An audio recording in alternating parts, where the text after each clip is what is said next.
Okay. Ma'am आपण सुरू करू. ओके, ठीक आहे. नमस्कार, मी डॉक्टर कीर्ती केसकर मेहेंदळे. आज आपलं सेशन आहे कम्युनिकेबल डिसीजेस विथ आयुर्वेदा. सर्वप्रथम मी मंडळाचे आभार मानू इच्छिते की त्यांनी मला तुमच्याशी गप्पा मारायची संधी दिली. मी गप्पाच म्हणेन कारण मी काही एवढी मोठी वक्ती वगैरे नाहीये की खूप काही बोलू शकेन, पण माझा एक साधारणतः 20 वर्षांचा अनुभव आहे आयुर्वेदाच्या क्षेत्रातला. तो वापरून जो काही थोडाफार अभ्यास आहे तो आपल्या सगळ्यांना थोड्या सोप्या भाषेमध्ये जर काही सांगता आलं तर हा एक प्रयत्न आहे. ह्याच्यामध्ये कम्युनिकेबल डिसीज मुद्दा म्हणून विषय निवडला आहे कारण सध्या सगळीकडे जे कोविडचं वातावरण आहे तर लोकांना खूपच उत्सुकता आहे की आयुर्वेद याच्यासाठी काय सांगतोय, ॲलोपॅथीमध्ये काय आहे. आपल्याला वॅक्सिन मिळत नाहीये, WHO ला सुद्धा वाटतं वॅक्सिन लवकर मिळणार नाहीये. आपल्याला कालच माननीय प्रधानमंत्र्यांनी सांगितलेलं आहे आपल्याला आहे या परिस्थितीत कोविड बरोबरच जगायला शिकायला पाहिजे आहे. तर त्या नोटवरती मला वाटतं आपण सुरू करूया. माझा आवाज येतोय सगळ्यांना? हो, आवाज येतोय. आवाज येतोय ना, ठीक आहे, चालेल. तर सगळ्यात पहिल्यांदा आपण बघूयात की कम्युनिकेबल डिसीजेस म्हणजे काय.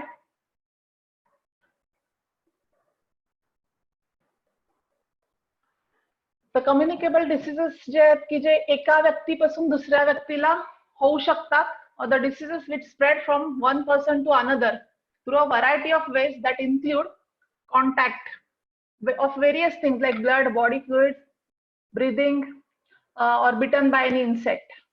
जे काही डिसीजेस आहेत कम्युनिकेबल, एकापासून दुसऱ्याला होणारे, एका व्यक्तीपासून दुसऱ्या व्यक्तीला होणारे, त्याला कम्युनिकेबल डिसीजेस म्हणताय.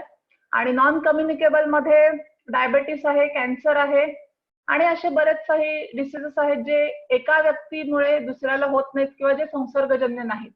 तर सध्या आपण बघणार आहोत जे संसर्गजन्य आहेत किंवा एका व्यक्तीपासून दुसऱ्या व्यक्तीला होत आहेत ते कम्युनिकेबल डिसीजेस. तर ही जी कम्युनिकेबल डिसीजेस आहेत they caused by micro organisms such as bacteria, viruses, parasites and fungi that spread directly or indirectly from one person to another. So याचा जो स्प्रेड आहे तो एका व्यक्तीपासून दुसऱ्या व्यक्तीला होतो. मग प्रत्येक वेळेस पर्सन टू पर्सन कॉन्टॅक्ट होईल असं नाही, दुसरे काही मेडिएटर्स पण मध्ये येतात. आपण बघूयात ते काय आहेत. Some are transmitted through bites from insects, while others are caused by ingesting contaminated food or water. Variety of disease-producing bacteria and viruses are carried in the mouth, nose, throat, and respiratory tract. Sexually transmitted infections, hepatitis B, they are spread through the exposure of to infective body fluids such as blood, vaginal secretions, and semen. Insects play a significant role in transmission of some kind of diseases like dengue and malaria. Communicable diseases spread through direct and indirect transmission. But direct transmission can be through direct contact, droplet infection, contact with soil, inoculation into skin. Whereas indirect transmission is through airborne, vector-borne, fomite-borne, vehicle-borne and unclean hands. मी थोडं हे एक just background सांगते आणि नंतर आपण वळतोय आयुर्वेद काय म्हणतोय. तर communicable diseases म्हणजे औपसर्गिक रोग आयुर्वेदाप्रमाणे त्यांनी असं सांगितलंय की हे that spread from one person to another that is well explained in Ayurveda like thousands of years back. The diseases that spread in community rapidly and becomes a reason for the mass destruction, they can be called as pandemic. तर सध्याची जी situation आहे ती अशी आहे की हा disease आहे और in general also communicable diseases आहेत ते एका व्यक्तीपासून दुसऱ्या व्यक्तीला होत आहेत आणि आता सध्याच्या सिच्युएशन मध्ये मास डिस्ट्रक्शनला कारणीभूत होत आहे. तर त्याच्यामुळे आपण ह्याला पॅन्डेमिक म्हटलं तरी ह्याचं मेन रिझन आहे कम्युनिकेबल किंवा contact from one person to another. So Ayurveda considers all kind of unnatural activities of human beings. They're responsible for mass destruction, which happens due to vitiation of air, water, land, and time. That is called as Janapadodvamsa or pandemic according to Ayurveda. So ह्याच्यामध्ये when we say unnatural activities, these unnatural activities can be severe changes in the diet, lifestyle, or a behavioral pattern of the people. Like people stop helping each other, people become greedy, So these kind of reasons which modern medicine may not believe that can be a reason for spread of a disease. So certain group of microorganisms spread the disease by contact from one person to another, whereas certain spread through the vegetation of air, water, land, and time. So Ayurveda texts, though have not described the disease causing microbes, it says that they can't be seen with naked eyes, but references of different names depending on their size, shape, and symptoms are found in various Ayurvedic texts in the context of diseases for small children, or sometimes into diseases like Udmada, Apasmar, that generally are called as insanity, epilepsy, or these kind of all psychological disorders are mentioned in Ayurveda with various names. So Ayurveda gives reasons for such diseases along with effective treatment also. Though they are not able to show us the diagram, Ayurveda is able to give the reasons that what causes these kind of diseases and what can be the treatment for these kind of diseases. So Ayurveda believes that spread of communicable diseases through, I'll recite one shloka from Sushruta Samhita, which is a Samhita or a text, we can say, of 5,000 years old, which says, Prasangat Gatra Samsvarshat Nishwasat Sahabhojanat Sahashayyasanat Chapi Vastramalyanulepanat Kushtham Charasya Shoshascha Netra Abhishanda Evacha Aupasargika Rogascha Sankramanti Naran Naram. That means these kind of diseases, they transmit through sexual route, body contact, droplet infection, taking food with infected people, or sitting or sharing, bedding, chairs with infected people, and sharing or using each other's clothes, cosmetics, and ornaments of the patient or infected person. And the diseases which spread through this route are called as aupasargika or communicable according to Ayurveda. And the names they have given are like Kushtha, that is leprosy, or some kind of skin diseases, which we also know like certain types of eczema. Jwara, fever, like here, most of the flus, different types of flu. Then Shosha, Netra Bhishanda, like some tuberculosis types and some kind of eye disorders or conjunctivitis. They spread through these routes. These are the only routes to spread these diseases. So Ayurveda says that, like, before we go further, we'll just explain few things quickly. Like, diseases are originated in either in Sharira and or Manas, that is body and mind.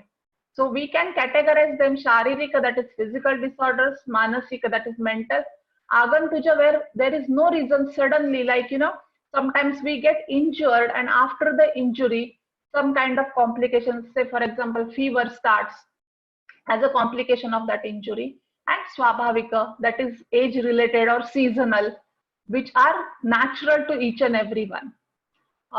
We can consider even thirst, hunger, old age, death under the Swabhavika category.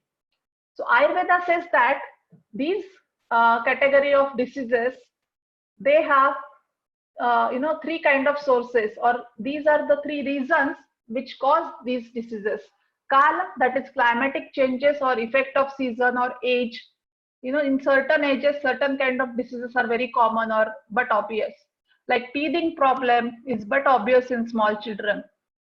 Artha, that is improper contact of sensory organs with its subjects, which leads to confusions like overuse of eyes, maybe in the form of using a lot of mobile, laptop, or watching two tiny objects, or staring towards sun, or hearing loud musics, or inhalation of different kind of smells, or the smells which are not really good to the body, or inhalation of some kind of poisonous fumes, or tasting of different kind of food which is not really good to the body. And in the form of touch, we can say touch to different kind of objects which are not really helpful or which are not really good to the body. So artha here is the sensory organ subjects. And karma, that is imbalanced behavior due to misconception or ignorance and lack of awareness. So all these three, kala, artha, and karma, are responsible for any kind of disease formation. So treatment for these general line of treatment for these kind of diseases, we can say can be Nidana Parivarjana, that is avoiding the root cause. Say for example, we know after inhalation of a certain smell or certain kind of fumes, some person gets sneezing. So best thing is that person should avoid smelling or having smell of that thing. Or by eating certain kind of food, someone is getting sick, that person should avoid it. Then Shodhana, that includes different panchakarmas. Shamana includes different therapies which are categorized under Daiva Vyapashraya, Yukti Vyapashraya, and Sattvavajaya. Then Ahara, that includes diet or the food which we eat on a day-to-day basis, and Rasayana, that is some kind of tonics or the herbal preparations which are there to improve the immunity of us. And Achara, that is code of conduct, which is categorized again into Sharirika, Manasika, and Vachika, or which can be also called as Sadvrit according to Ayurveda. So with these coin terms, we'll go ahead. So after the description of communicable diseases, so we can say over here, Ayurveda is very well known with the communicable diseases. Ayurveda knows what are the communicable diseases. Ayurveda knows what are the ways of spreading of communicable diseases. So Ayurveda is telling us the treatment of communicable diseases. So here the treatment doesn't aim only at physical well-being, but also the mental empowerment. So the most important thing is avoiding all the disease causing factors is the foremost and important line of treatment, that is Nidana Parivarjana. Then Panchakarma on a routine basis according to the season helps to keep the Vata, Pitta and Kapha in a balanced stage, which in turn enhances one's immunity. So here we organize different camps for Vaman, Virechan, Basti, to keep the Vata, Pitta and Kapha in a balanced stage. And once a person undergoes these kind of yearly panchakarmas, it is very helpful to that person. That person can avoid getting diseases which are related to these doshas, or even if the person gets the disease, the problems will be very minute or can be easily tackled. So Vamana, Virechana, Basti, Nasya and Rakta Mokshana, they need to be used only after assessing one's body type, climate and the body condition. Before and during, after Panchakarma also, proper precautions should be taken to get the best results. Usually what happens, patient comes with certain conditions, they don't have specific time and they want to get the things done in a very fast way, but that increases the problem rather than reducing the problem. So Yukti Vyapashraya Chikitsa, that involves the use of medicines and other techniques to enhance the immunity or bala and also treat the symptoms. So use of herbs to keep the body clean on a day-to-day basis and improve the immunity is widely mentioned in Ayurveda. So the treatments like use of collyrium for eyes, nasya, that is inhalation of medicated smoke, or putting drops of medicated oil into nostrils, kavala gandusha, that is gargling, oil massages, that is abhyanga, putting medicated oil into ears, that is karna purana, can be done on day-to-day basis to facilitate the body immunity and protect the mucosal layers of the body. Use of fat prevents the disease-causing agents to enter into the body. That is the main idea behind all these kind of treatments.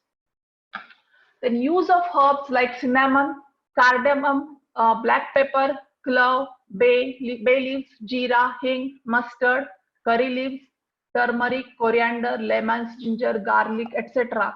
in a day-to-day cooking that helps to improve the appetite, enhance proper digestion, assimilation and absorption of micronutrients from the diet we have. All this help definitely to improve the body's capacity to fight the disease. Mental well-being can be achieved by some activities like Homa, Dana, Japa, Tapa, etc., which is called as Daiva Vyapashraya Chikitsa and Sattvavajaya Chikitsa in the form of counseling again to boost the sattva or mental power. So if you see, the whole idea behind this treatment plan is to improve one's immunity. So the use of food, which includes all the tests according to the season and body type, ensures a proper nourishment of body that enhances the immunity. Ayurveda says that immunity is of two types. One is which acts against a specific disease, and the other which arrests the disease formation itself. This immunity can be natural as well as acquired. Diet and lifestyle plays an important role in both. So here we see that the vaccines which we generally take, or the vaccination which is done, is there to act against a certain disease. So vaccine which is taken against polio or pneumonia will not act against any other disease. Whereas certain vaccines which we have to take every year, like a flu vaccine. But Ayurveda says that instead of taking these vaccines, if you improve your immunity, if you improve the capacity of your body or strength of your body to fight the microorganisms which enter in your body, that will protect you. Because with vaccines, the main problem is if the genetic mutation happens, then the vaccine will not work for the next time. So that is the biggest drawback over here of the vaccines. And unless we get a vaccine, we cannot treat with anything else in the modern medicine or a synthetic medicine. Whereas Ayurveda says, instead of every time finding a medicine, or a solution for a problem, we have a ready-made solution that improve yourself, improve the immunity, or make yourself strong, so that any kind of virus, bacteria, fungi, any kind of parasite, if it enters into your body is ready to fight that organism and keep you healthy. That is the main point in Ayurveda. Then the food which is consumed in required amount, once the previously taken food is digested, the food should be warm, freshly cooked with sufficient amount of ghee or oil. That is again one important fact Ayurveda describes under Ahara Vidhi Vidhana, where it says that you must cook the food in a proper atmosphere. One must be in a happy mood while cooking the food, and the food should be consumed in a required quantity, not very less, not very large quantity. The food must not be warmed many times. Like once the food is cooked, it must be consumed within 3 to 4 hours till it is warm. Once the food is cooled down, and if you reheat the food, then the micronutrients from the food, they disappear, and whatever remains is just the fiber which we eat. Of course, fibers are required, but the micronutrients are also very much required. So one should see that once the food is cooked, must eat the freshly cooked food rather than reheating the food. Then one should not talk, laugh, or get distracted while eating the food. This helps in proper circulation of the blood towards the digestion, and that enhances the absorption of the food. So one must have the food with full attention towards the food and with satisfaction, happiness, and gratitude. Once the food is consumed in this way, definitely a proper digestion and absorption happens, and you will get a proper nutrient. See, we all know a story of Birbal, where a goat with lot of green grass is kept, and in front of the goat there is a tiger. By looking at the tiger, the goat is so scared that cannot enjoy the green grass. So same thing is happening with us, I think, nowadays. We all are eating the food with the TVs or mobiles, and we are not really able to understand the taste of the food, what exactly we are eating. We are not able to concentrate on the eating. So that is again causing a big problem, and that definitely reduces our immunity. Then a code of conduct is mentioned in detail to protect the mental health of a person, as mental health of a person plays an important role in one's life to be called as healthy.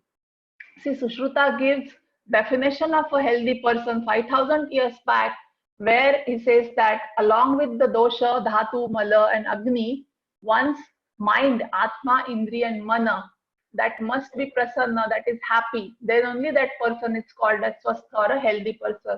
The same definition WHO gives in 1948, where it says health is a state of complete physical, mental, and social well-being, and not merely absence of disease.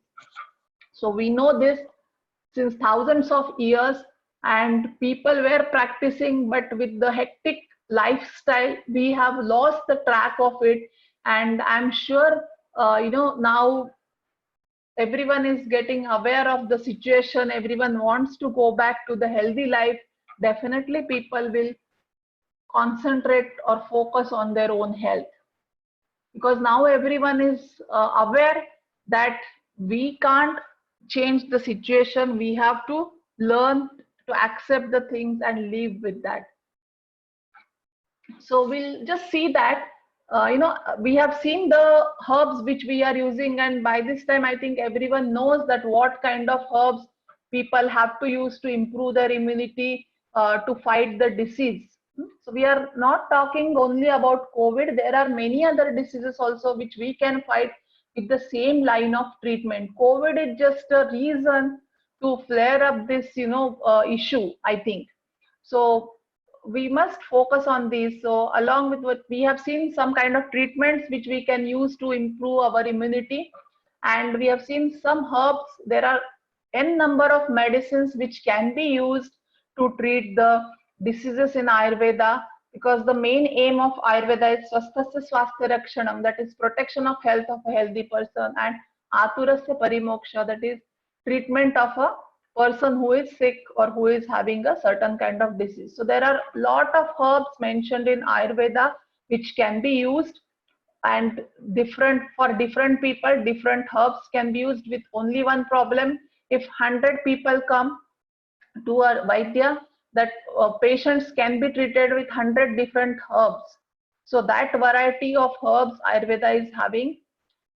Along with those, I have given few names which are generally used in our kitchen. You don't have to go and purchase the medicinal herbs all the time, because whatever spices we are using in our kitchen, in our day-to-day cooking, they also act as immunity boosters.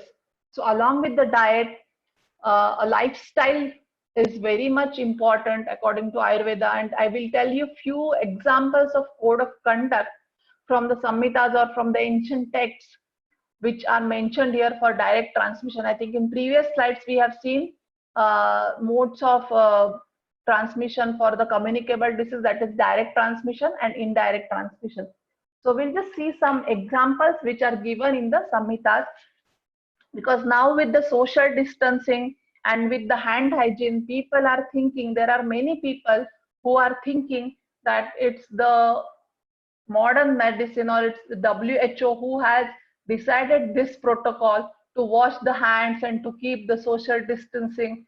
But I just want to make a polite effort to remind everyone that it is available in our science since thousands of years. We'll just see few examples. The first one we'll see for direct contact. The diseases which spread through direct contact, we can avoid them by touching each other or our own face unnecessary. Avoid sharing each other's personal items like clothes, comb, cosmetics, or sharing food in a plate, or sharing the bed and bedding. So these things are mentioned in Samhitas. Actually, people who are interested, they can go through the Sadvritta part of Ayurveda. So all these things are mentioned in detail over there. The droplet infection, can be avoided by covering one's mouth, nose while yawning, sneezing, coughing. Then one should not urinate or defecate in water bodies or on roads or in crowded places. The diseases which spread through contact with soil can be avoided by stopping, like people usually they have a habit of scratching the ground or plucking the grass when they sit in a garden or somewhere. That should be avoided. Then the diseases which spread to inoculation of skin can be avoided by stopping, like by avoid going near the animals which have poison or sharp nails and horn. Like we can take an example of dogs or monkeys or some animals like snakes. So we can stop doing that.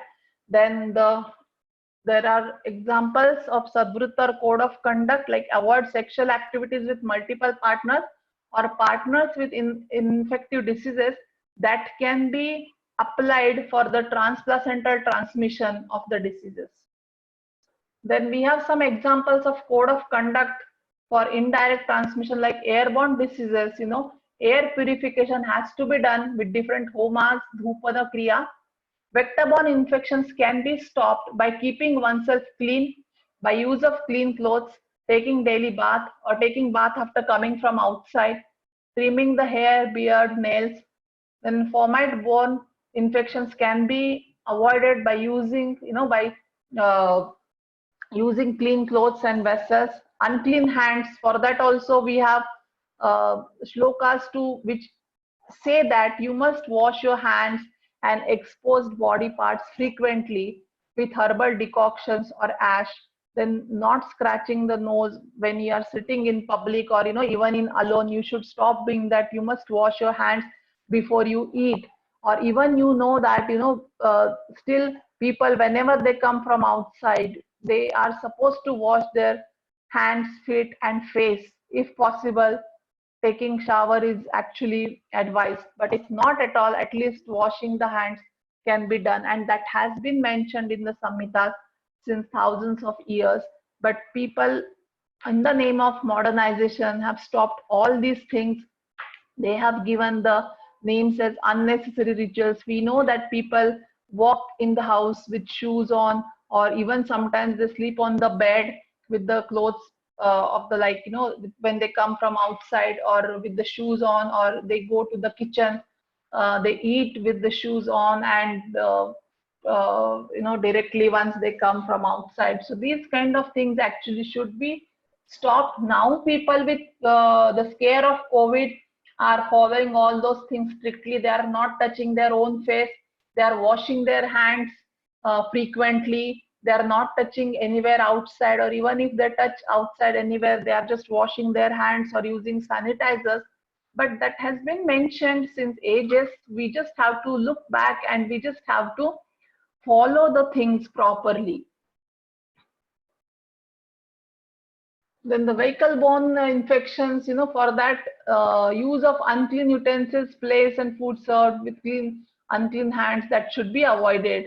The rules of dietic, like eating in a clean environment, food cooked and served with hygiene, is very much essential. Many of the times we see, whenever we go to the restaurant, the kitchens of the restaurant tells us the hygiene of the kind of food what we eat, because lot of times there are rats, cats, even dogs also, and they're roaming around, or the food is not prepared in a proper way. Many places, I'm not saying all the places are like that, but many places are like this in a mess. We don't know what kind of raw material they are using, or if they're washing the vegetables properly or not. So these are the things which are responsible for certain kind of diseases. Definitely, like sometimes people who have sensitive stomach, they get stomach infections quite frequently if they keep on eating outside food. Or when a simple small example, everyone loves pani puri. Whenever we go out, we see that person, how he is serving the pani puri. That is really important. Even though that person is using purified water, but not the hands are not washed properly, nails are not cut properly, or the plate what we are using to eat, if it is not clean, then that can be a reason for the spread of a disease. So all these things, we all know. It is not like that we are not aware of the things. We are very well aware of all the things, but we just ignore. I think that is what a trend has set nowadays. So we have to just go back and think about it once again. The use of mantras, or keeping some food outside the plate to attract the insects, or so that the insect will not come and sit directly in your plate. So that is the reason, as mentioned in Ayurveda, in the name of Sadbrutta. Then also offering the food to fire. Many places you might have seen, once the food is cooked, a small portion of rice is offered to the fire. They have given the name as a ritual, but it is actually just to taste, because earlier people used to poison each other if they have enmities, and to test whether the food is poisoned or not, these kind of rituals actually have started, because the food which is having poison while burning will give dark blue or red colored fumes. So just these are the techniques to test the food. Then use of herbs in the form of homas, use of oil for nasal application, body massage to be practiced to avoid the vehicle-borne diseases.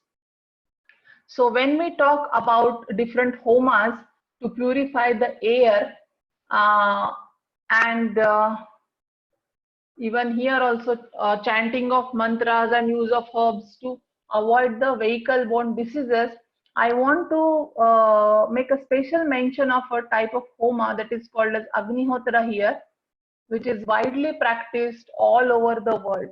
This is the simplest form of yajna.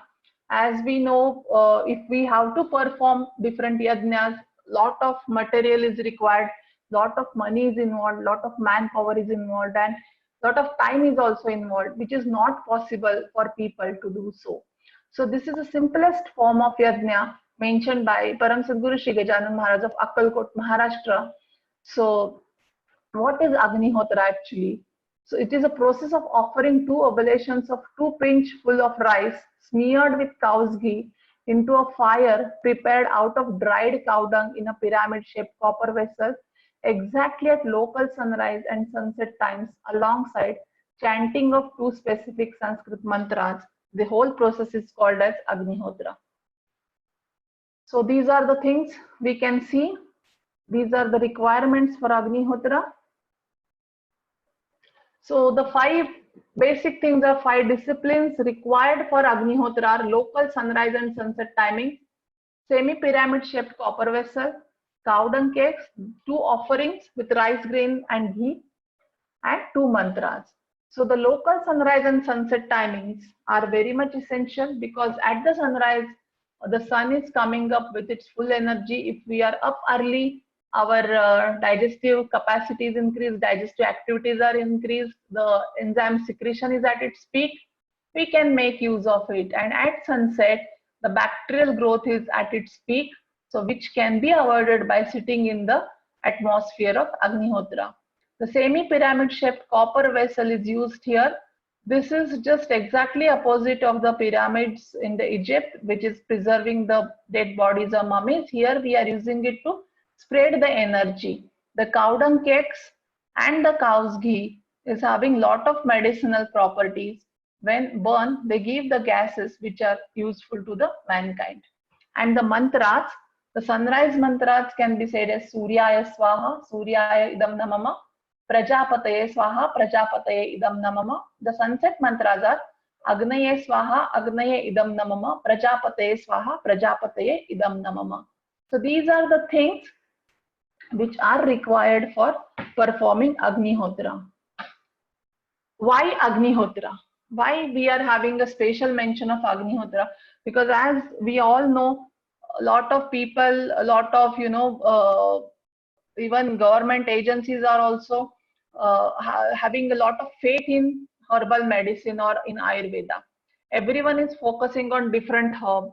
Yes, definitely herbs help us in all conditions or in many conditions.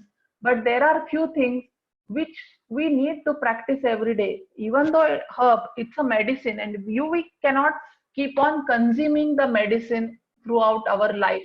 There are few things which we which if we start practicing, that will help the intake of definitely medicine. So Agnihotra is one of that practices.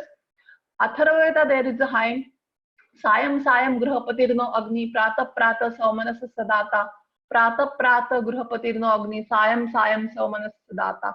So that means Agnihotra or the Agni Puja or the Homa which is done in the evening or at the sunset time will take care of your household till the next day morning, that is sunrise, and the Agnihotra performed at sunrise will take care of your household till the evening or sunset. Because Agni is said to be Grihapati or the one which takes care of the household. Here it is said as household, not the house or you. It includes each and every living being in the house. That is taken care over here. And Saumanasas is the tranquility of mind, which is very much essential, where we have seen in the definition of a healthy person that tranquility of mind, according to Ayurveda, according to the modern definition, also is very much essential. and only Agni or the fire has a capacity to give the tranquility of mind if performed in the form of yajna, not any kind of fire by just burning. The fire has to be in a proper way with some medicinal effect. So what are the medicinal effects of Agnihotra? The tranquility of mind without any tranquilizer. The gases which are released during the process have antimicrobial effect. The medicinal effects of cow's ghee, cow dung, unbroke, uncooked rice can be absorbed by the body through nasal route, which is an effective route mainly for brain and upper clavicular organs. We have seen that some vaccines are given through the nasal route as the absorption is quick. Even some medicines are given. And here we are telling to inhale the fumes of Agnihotra or the smoke which comes out after performance of Agnihotra has definitely medicinal effect, and the absorption rate is also high through the nasal route. Agnihotra ash can be used as a fertilizer or protecting the grains from insects. Agnihotra ash acts as a medicine for many skin diseases, cough, indigestion, etc. One experiment was done recently by a military hospital in Pune, even in Delhi, for the psychiatry patients, for the drug addicted patients. So they have seen that lot of changes, positive changes has been seen in those patients. If you are interested, I will just give you the website. You can please go through it and see all the results. As our session aims today mainly at Ayurveda, I'm just keeping it in short for Agnihotra. So 2 grams of Agnihotra ash mixed with 150 ml of water and kept for 15 minutes. The pH of water becomes 9.5, that is the alkaline pH. And if that water is consumed, it helps to maintain the alkaline pH of our body. Everyone knows importance of alkaline pH in the body. So now the million-dollar question everyone is having is how to live with COVID. As we know, yesterday our respected Prime Minister has said we have to learn to live with it. We cannot go away. We cannot keep on sitting at home because lockdown, social distancing, of course they are effective, but lockdown, we cannot expect it to continue throughout, or till the vaccine is invented or they found the vaccine. They're telling the vaccine may not be there for next 2 years. So what shall we do? Shall we just sit at home? Shall we stop doing anything and everything and just be at home? Is it really possible? We cannot do that. So we just have to accept it as a challenge which can be dealt with diet and lifestyle modification. Though they say that the communicable diseases cannot be treated with diet and lifestyle modification, of course Ayurveda says they can be treated with few changes. Intake of diet which is beneficial but not pleasing, that will help to improve the immunity. Usually what happens, whatever we like to eat, whatever our taste buds say, yeah, this is good, we go for that. And in that way, we just avoid or we just forget to use the kind of food which is really beneficial to our body. So we have to start consuming all kind of vegetables, pulses, greens, everything. We cannot say that I don't like this thing. We have to make sure that we are using all kind of vegetables which help to improve our immunity, vegetables and fruits, milk, ghee, everything. Use of cow's milk and ghee on a day-to-day basis is recommended. Here ghee is cow's ghee, we must consume cow's ghee. Use of rasayans like chawanprash or some jams prepared with amla, ashwagandha, shatavari, and many more are there. I have just given 2-3 common names that can be used for immunity boosting. Then use of herbs and spices in moderation according to one's body and season is essential. See, generally people, now they have started consuming kashayas or decoctions prepared with black pepper, ginger, and cinnamon, clove, everything. But some herbs or some people, they are having a problem with this decoction, though this combination is good. It is a summer season and many people have started having acidity problems because they are not using it in a proper way. They are not consuming that in a proper way. So generalization, should not be done over here. Why you have to consult your family physician or a person who is well versed with Ayurveda individually, and you have to decide the plan of action for yourself.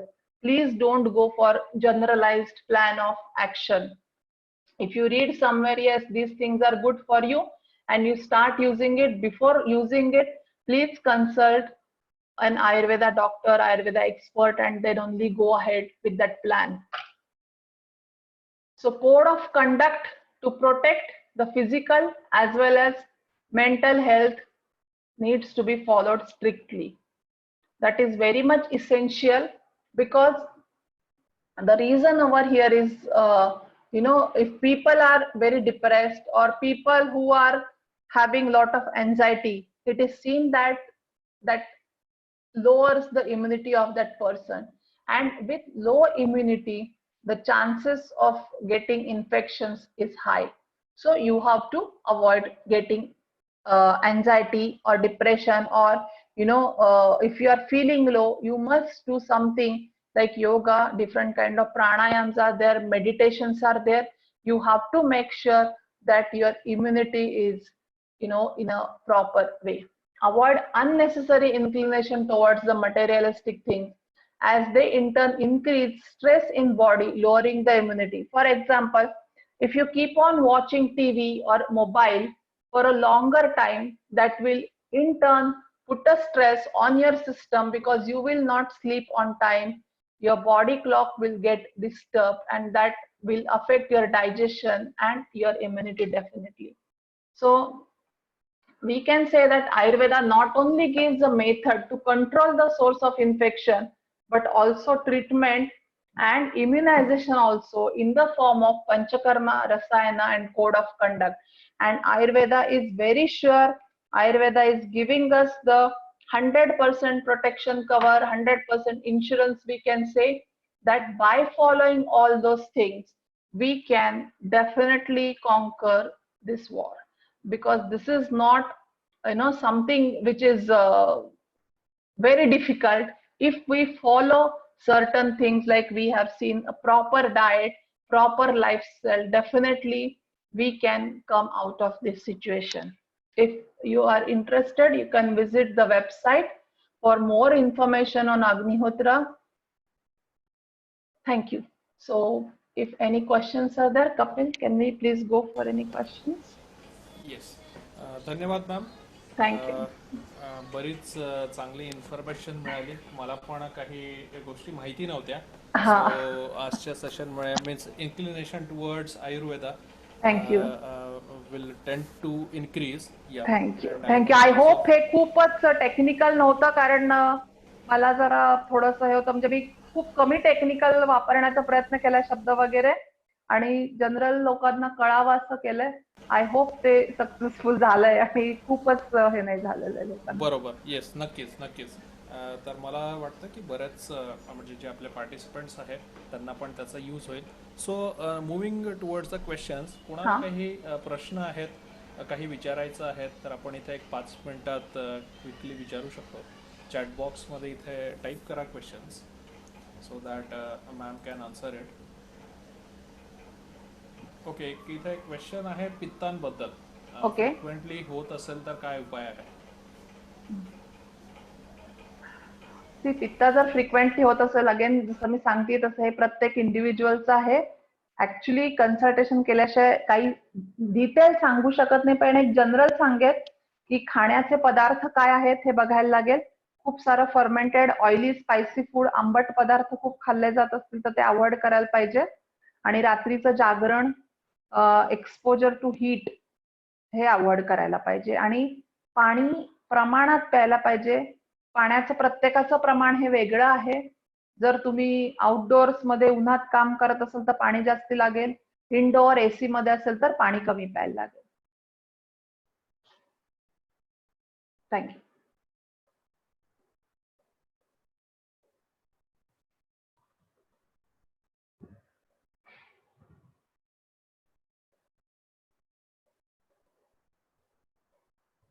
Hello.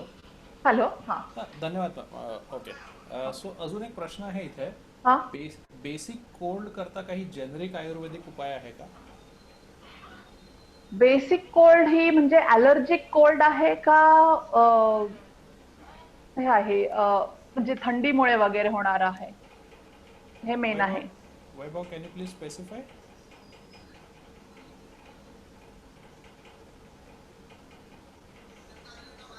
Okay, मला okay, it's allergic. Allergic, okay.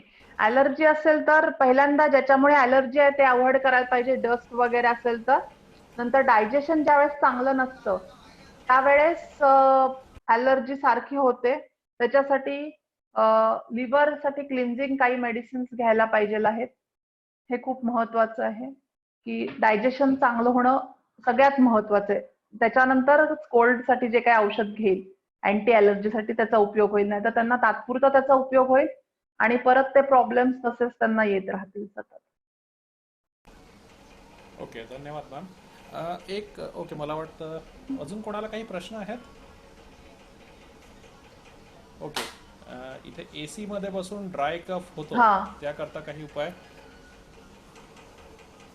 Okay. AC मध्ये बसून dry कफ होतं तर तुम्ही AC जर avoid करू शकत नसाल तर कानामध्ये कापूस घालू शकता. नंतर पिण्यासाठी गरम पाणी वापरू शकता आणि ड्राय ग्रेप्स किंवा आपण ज्याला बेदाणे म्हणतो किंवा मनुका काही चालेल, खडी साखरेबरोबर थोडे चघळल्यास कोरडा खोकला कमी होतो, जर तो फक्त आणि फक्त एसी मुळे जर असेल तर. त्याच्यासाठी चांगला उपयोग होतो. ओके, धन्यवाद मॅम त्या प्रश्नाचं उत्तर दिल्याबद्दल. मला वाटतं आहे ओके, 2-3 प्रश्न इथे आलेले आहेत. ओके, एक प्रश्न माझ्याकडनं आहे. आता बरेच लोक घरी बसून काम करतात आहे. हा हा, ओके, आता एक्सरसाइजेस आहेत, बरेच काही योगा आहेत, पण त्याच्या व्यतिरिक्त ॲज पर आयुर्वेदा म्हणजे काय आहेत की मला तरी वाटतं 8-9 किंवा 10 तास लोक नुसते बसूनच आहेत, घरी बसलेले असतात. आणि त्यामुळे काय होतं ना की जेवणाचा इंटेक वाढतो घरी बरोबर असल्यामुळे. बरोबर. तर काही आयुर्वेदिक उपाय आहे की तुम्ही त्याला कंट्रोल कसं करू शकता? म्हणजे घरी असल्यावर कसं 3 वेळा 4 वेळा हो किंवा काहीतरी तोंडात हो, टाकायची इच्छा सतत होते. खाल्लं जातं खाल्लं हा, जातं, बरोबर तर काही आयुर्वेदिक उपाय आहेत की म्हणजे न खाण्याकरता किंवा ते वाटणार नाही की बरोबर खावंसं? बरं. इनफॅक्ट हा खूप जणांचा प्रॉब्लेम आहे की लोकांना खूप आशा होती आता लॉकडाऊनमुळे कामाची बाई वगैरे नाहीये तर आपलं वजन कमी होईल, पण बऱ्याच जणांनी सांगितलं की त्यांचं वजन वाढलंय. तर बरोबर. हा, तर ह्याचं मेन कारण जसं तुम्ही म्हटलात की मे बी लोकांना काय होतंय, वेळ जात नाही म्हणून ते वेगवेगळ्या डिशेस बनवतात आणि या सगळ्या डिशेस ज्या आहेत त्या सगळ्या हेवी आहेत. पनीर आहे, त्याच्यात खवा घाल, चीज वगैरे असं सगळं वापरून म्हणजे लोक अगदी त्यांचे पूर्ण कुकिंगचे स्किल्स वापरून खूप हेवी फूड बनवतात. ते एक गोष्ट आहे. तर असं सांगेन की तुम्ही शक्य झाल्यास अशा प्रकारचं जर काही जड पदार्थ तुम्हाला खायचे असतील तर ते तुम्ही लंच टाइमला घ्या रादर दॅन डिनर, की त्यावेळेस तुमचं डायजेशन त्याचं व्यवस्थित होईल. कारण रात्री म्हणजे खूप उशिरा होऊन मग झोपलं जातं लगेच किंवा खूप जागरण, ह्याच्यामुळे त्याचं डायजेशन व्यवस्थित होत नाही. तर ते एक करता येईल तुम्हाला. हेवी फूड काही असेल तर लंचला घ्यायचं किंवा ब्रेकफास्टला जर काही शक्य असेल तर. दुसरं म्हणजे शक्य झाल्यास रोजचं पोळी भाजी भात आमटी हे जे पदार्थ आहेत, कोशिंबीर, हे पदार्थ जेवणात जास्ती ठेवावेत. कोशिंबीर भाजी आणि वरण हे पदार्थ जर जास्ती घेता आले तर जास्ती बरं होईल. ज्याच्यामुळे कार्बोहायड्रेट्सचा इंटेक कमी होईल आणि आपले जे पदार्थ आहेत भारतीय ओरिजिनचे असे शक्यतो खाल्ले जावेत नाश्त्यासाठी किंवा जेवणासाठी सुद्धा, की ज्याच्यातून आपल्याला योग्य ते न्यूट्रिएंट्स मिळतील पण वजनही वाढणार नाही. आणि पाणी पिताना बसून व्यवस्थित फ्रीज मधलं पाणी अवॉइड करावं. शक्य झाल्यास गरम किंवा रूम टेम्परेचरचं तरी पाणी प्यावं. पाणी जिरे घालून उकळून पाणी पिऊ शकता किंवा सुंठ घालून, बडीशेप घालून, ओवा घालून. त्याच्यामुळे त्यांचा मेटाबॉलिक रेट वाढायला चांगली मदत होईल त्यांना. ओके, धन्यवाद मॅम. एक शेवटचा प्रश्न आपण इथे घेऊया. हम्म. वैभव यांनी विचारलेला आहे, डायजेशन करता काय उत्तम काही प्रयोग आहे ओके. आयुर्वेदात? डायजेशन साठी आहे एक तर जसं सांगितलं, व्यवस्थित शिजवलेलं अन्न खावं जर तुमचं डायजेशन व्यवस्थित नसेल तर. रॉ फूड हे ज्यांचं डायजेशन वीक आहे त्यांना सूट होत नाही. रात्री रॉ फूड अवॉइड करायला पाहिजे आहे. नंतर थंड पाणी किंवा थंड पदार्थ हे खायचे नाहीत. शक्य झाल्यास गरम पाणी प्यावे. पाणी, जिरे, सुंठ, ओवा, बडीशेप याच्यापैकी काहीही घालून उकळून ते पाणी प्यावं. जेवायच्या पूर्वी सैंधव आणि आल्याचा एक छोटा तुकडा असं खाता आलं तर डायजेशनला इम्प्रूव्ह व्हायला मदत होते. हे सगळे जनरल उपाय सांगते मी. कशामुळे डायजेशन वीक आहे, तुमचं बैठं काम आहे, तुम्ही हेवी फूड खाताय वगैरे असं खूप साऱ्या गोष्टी आहेत ज्याच्यामुळे त्यांच्यासाठी स्पेसिफिक जे लागू होईल ते सांगता येईल. हे मी अत्यंत वेग आणि म्हणजे जनरल असं सांगतेय. प्रत्येकाचं हे वेगवेगळं असतं तरी प्लीज माझी सगळ्यांना नम्र विनंती की तुम्ही असे कुठलेही प्रयोग सुरू करायच्या आधी तुमच्या जवळपास जे कोणी आयुर्वेदिक फिजिशियन आहेत त्यांना भेटून मगच तुम्ही हे सगळं चालू करा. ठीक आहे, थँक्यू. ओके, धन्यवाद मॅम. अजून एक प्रश्न आलेला आहे प्रकाश हा सरांचा. हा ते म्हणतात की थंडीच्या दिवसामध्ये कशाला त्रास होतो, तर त्याकरता काही उपाय किंवा तेच परत गरम पाणी, लवंग किंवा बेदाणे, खडीसाखर घालणे. थंडीमध्ये थंड आणि तेलकट, तळकट, आंबट पदार्थ अवॉइड करायचे आणि गुळण्या करायच्या. पाण्यामध्ये हळद आणि मीठ घालून गुळण्या केल्या तर त्याचा चांगला उपयोग होतो. थँक्यू. ओके, धन्यवाद मॅम. तर मला वाटतं इथे बरीच चांगली माहिती देण्यात आली आहे तुमच्याकडून आणि बरेच प्रश्नांची उत्तरं पण देण्यात आले आहेत. तर सगळ्यात आधी खूप खूप धन्यवाद तुमचं. Thank you very much for giving such nice information to everyone. आणि इथे आपण आजच्या ओके एक प्रश्न आला आहे अपूर्वचा.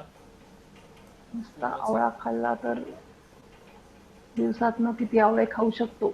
ओके, आवळा जर खायचा असेल तुम्हाला तर कुठल्या जातीचा आवळा आहे, छोटा आहे, मोठा आहे, ते खूप महत्वाचं आहे. आवळा खाताना मिठाबरोबर खायला पाहिजे आहे. शक्यतो एक आवळा तुम्ही खाऊ शकता रोज. तसं काही त्याला हे नाही, म्हणजे जास्ती खाल्ले तरी प्रॉब्लेम काही नाही. आवळा जास्ती खाल्ल्याने त्रास होत नाही. पण मला नाही वाटत कुणी मीडियम साईजचा आवळा जर असेल तर एकापेक्षा जास्ती आवळा खाऊ शकेल. आणि आयुर्वेदात सांगितलंय आवळा किती कसा रसायन म्हणजे त्याच्यासाठी सांगितलेलं आहे, त्याच्या टॉनिक किंवा रसायन इफेक्ट साठी. पण त्याला बाकीचे पण खूप रूल्स फॉलो करायला लागतात. तर हे जनरली एक आवळा तुम्ही खाऊ शकता असे. ठीक आहे. ओके, धन्यवाद मॅम. सो मला वाटतं आता बरेच प्रश्नांची उत्तरं देण्यात आलेली आहेत. सर खूप खूप धन्यवाद त्याकरता. तर आज आपण आजचं सेशन इथेच थांबवूया. जर कुणाला काही अजून क्वेरीज असल्या, क्वेश्चन्स असले तर तुम्हाला बाय व्हॉट्सॲप और टेलिग्राम और विचेवर मीडियम्स इज पॉसिबल. हो चालेल, नक्की नक्की, अगदी नक्कीच. So once again, thank you very much, ma'am. Thank you all. Thank you. मी पण तुमची खूप खूप आभारी आहे. खूप आभारी आहे. खूपच शॉर्ट नोटीस वरती तुम्ही, म्हणजे इनफॅक्ट आपलं कालच बोलणं झालं सकाळी आणि लगेचच मला सेशनही मिळालं. Thank you very much. आणि परत काही जमलं तर बघूयात आपण एखादं सेशन नक्कीच अजून करूयात. धन्यवाद. नक्की. तसं तर म्हणजे धन्यवाद तुमचेच. ॲप्रिशिएट लाईक तुम्ही शॉर्ट नोटीसवर हे सेशन म्हणजे तयार केलं, पीपीटी तयार केला आणि तुम्ही मी म्हटलं की उद्या आपण सेशन घेऊया तर तुम्ही रेडी झाला तर त्याकरता पण उद्या. तर असं सेशन आपण इथेच क्लोज करूया. So thank you all. Thank you ma'am. Good night. Thank you. Good night. शुभरात्री. नक्की भेटू परत. थँक्यू.